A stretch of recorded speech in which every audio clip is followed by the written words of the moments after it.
আপনি বিশ্বাস করবেন না, পৃথিবীতে আজও এমন একটি জায়গা আছে, প্রশান্ত মহাসাগরের মাঝখানে লুকিয়ে থাকা এক গোপন দ্বীপ, যেখানে পৌঁছানো যেন সময়ের উল্টো দিকে হাঁটা। এটি পৃথিবীর সবচেয়ে বিচ্ছিন্ন মানববস্তিগুলির একটি, এতটাই দূরে যে এখানে কোনো বিমান নামতে পারে না, ক্রুজ জাহাজ আসতেও পারে না, এমনকি গুগল ম্যাপে এই দ্বীপটিকে ঠিকভাবে ধরা যায় না। অথচ এই দ্বীপে আজও বাস করে প্রায় 50 জন মানুষ। এটাই পিটকেয়ার আইল্যান্ড, অন্তহীন নীল সমুদ্রের মাঝখানে মাথা তুলে দাঁড়িয়ে থাকা এক আগ্নেয়গিরি শিলা, সময়ের স্পর্শে প্রায় অপরিবর্তিত রহস্যে ঘেরা, আর পৃথিবীর বেশিরভাগ মানুষের কাছে প্রায় অজানা। কিন্তু প্রশ্ন হলো, এই দ্বীপটি তৈরি হলো কিভাবে? সভ্যতা থেকে এত দূরে থেকেও এই 50 জন মানুষ আজও কিভাবে বেঁচে আছে? তাদের দৈনন্দিন জীবন কেমন কাটে? আর এই দ্বীপ এখনো কোন গোপন রহস্যগুলি লুকিয়ে রেখেছে?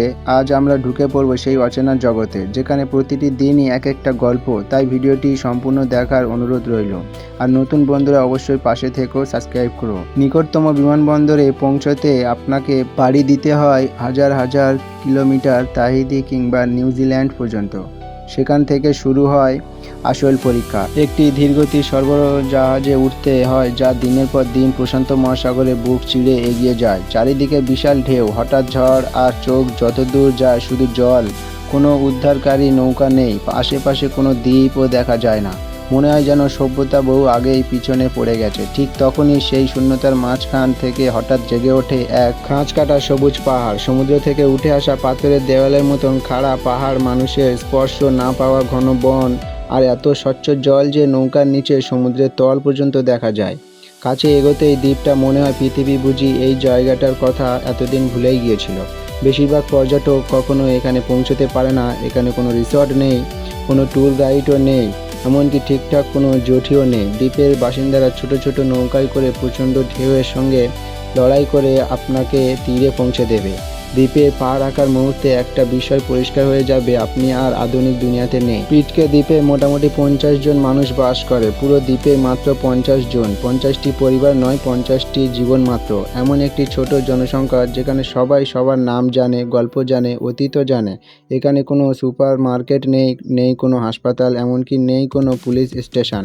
আছে মাত্র একটি স্কুল, একটি চার্চ, একটি ক্ষুদ্র পোস্ট অফিস, আর একটি জেনারেল স্টোর, যা সপ্তাহে মাত্র 2 দিন খোলা হয়। তাও যদি তখন সরবরাহ শেষ না হয়ে যায়। তাহলে প্রশ্ন হলো, এত দূরবর্তী প্রায় বিচ্ছিন্ন এই দ্বীপে মাত্র 50 জন মানুষ কিভাবে টিকে আছে? আর এর উত্তর লুকিয়ে আছে আত্মনির্ভরতার মধ্যে। পিটকান দ্বীপের বেশিরভাগ পরিবারে নিজেদের খাবার নিজেরাই ফলায়। উর্বর মাটিতে সহজে জন্মায় কলা, পেঁপে, বেডফ্রুট, কচু আর মিষ্টি আলু। দ্বীপ জুড়ে মুক্তভাবে ঘুরে বেড়ায় মুরগি, সেখান থেকে মেলা ডিম। সন্ধ্যা নামলেই পুরুষরা পাহাড়ে খাড়ায় কিনারায় গিয়ে গভীর নীল জলের মাছ ধরার ছিপ ফেলেন। তাজা টুনা আর ওয়াল মাছই তাদের প্রধান প্রোটিনের উৎস। এই দ্বীপে কিন্তু কোনো প্রাকৃতিক মিঠে জলের উৎস নেই, না নদী, না হ্রদ। তাই পুরোপুরি নির্ভর করতে হয় বৃষ্টির জলের উপর, যা ট্যাঙ্কে জমিয়ে রাখা হয়। এখানে জলের প্রতিটি ফোঁটার দাম আছে।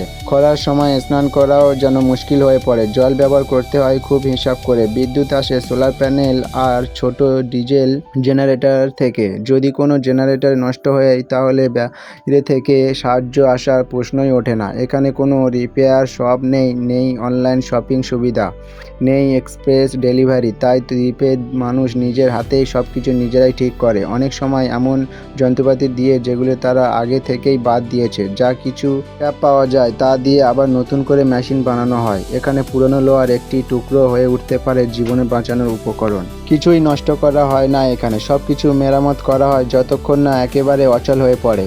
এত ছোট একটি সমাজে প্রত্যেক মানুষকেই একাধিক দায়িত্ব নিতে হয়। আজ আপনি কৃষক, কাল আপনি ইলেকট্রিশিয়ান, কখনো মেকানিক, কখনো রান্নার দায়িত্ব, আবার কখনো নার্স। পিটকেয়ানে বেঁচে থাকা মানে একা নয়, এটা পুরোপুরি একটি সম্মিলিত প্রচেষ্টা। এখানে সবাই সবার উপর নির্ভরশীল। এখানকার যোগাযোগ ব্যবস্থা আধুনিক দুনিয়ার মানুষকে সম্পূর্ণ অবাক করে দেয়। এখানে কোনো মোবাইল নেটওয়ার্ক নেই, সেল সার্ভিস নেই, আছে শুধু একটি ধীরগতি স্যাটেলাইট ইন্টারনেট, যেটা খারাপ আবহাওয়ার প্রায় কাজ করা বন্ধ করে দেয়। একটি ইমেল লোড হতে মিনিটের পর মিনিট লেগে যেতে পারে।